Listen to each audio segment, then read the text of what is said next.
Imagine a world where the fight against illegal drugs takes to the high seas, turning submarines into floating fortresses of narcotics. That's the dramatic scene unfolding as President Donald Trump declares the U.S. will send home 2 survivors from a strike on what he describes as a drug-laden submarine, sparking debates that could reshape international relations. But here's where it gets controversial. Could these actions be seen as heroic efforts to curb a deadly epidemic, or are they reckless incursions into sovereign waters? Let's dive deep into the details, breaking it all down for clarity, so even newcomers to geopolitics can follow along.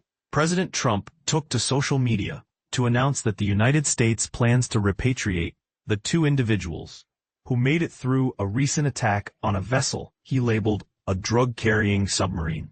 These survivors will be returned to their home countries, one to Ecuador and the other to Colombia, where they'll face detention and legal proceedings.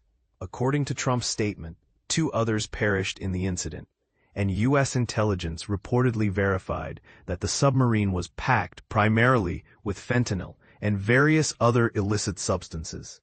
This strike, which occurred on Thursday, marks at least the 6th such U.S. operation targeting ships in the Caribbean Sea over the past few weeks. What's striking is that it's the first time we've heard of survivors from these encounters. Prior to this, 5 other boat attacks in Venezuelan waters claimed at least 27 lives, based on figures from the U.S. administration. To put this in perspective, these operations highlight the escalating tensions in the region, where drug trafficking routes crisscross international boundaries, often evading traditional patrols. The 2 survivors were initially pulled from the water by a U.S. military helicopter, and then transferred to an American warship in the Caribbean, as disclosed by unnamed U.S. officials to various media outlets. On Saturday evening, Colombian President Gustavo Petro took to X, formerly Twitter, to share an update. We received the Colombian, detained in the narco-submarine. We are glad that he is alive, and he will be processed in accordance with the laws. This moment of relief underscores the human side of these high-stakes operations, reminding us that real people are involved, with families waiting anxiously on the other side. For a deeper listen into the motivations behind these actions, check out this BBC Sounds episode. Why has Trump authorized CIA action in Venezuela? https://co.uk/sounds. It explores the broader context without spoiling too much here.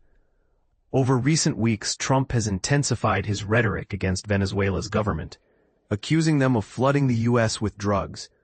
Venezuelan President Nicolás Maduro has fired back, claiming Trump aims to turn South America into an American colony. It's a clash of narratives that forces us to question who holds the moral high ground in this tug-of-war. Trump has staunchly defended these boat strikes, insisting they're vital to halting the influx of narcotics from Latin America into the U.S.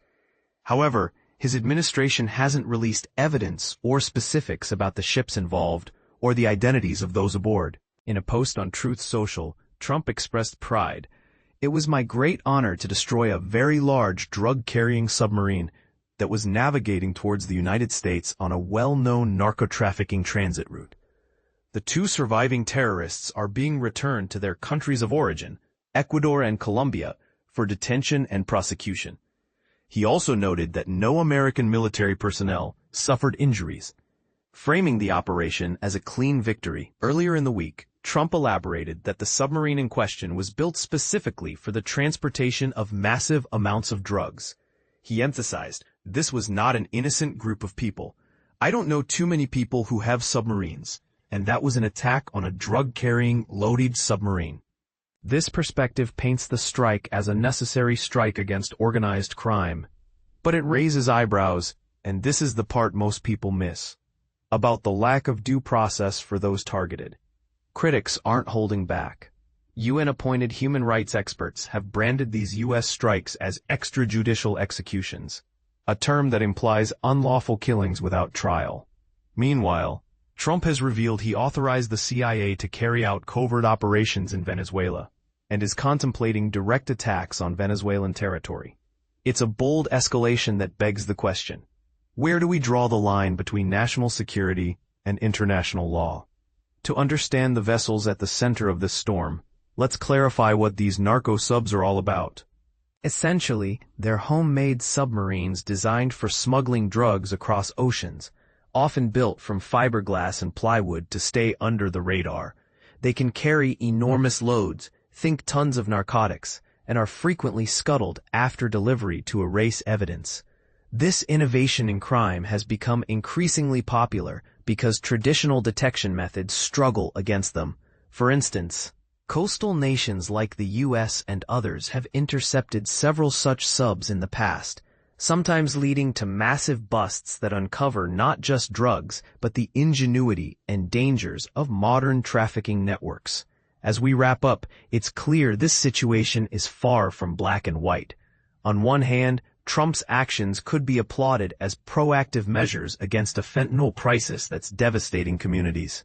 On the other, they invite accusations of overreach, potentially violating sovereignty and human rights.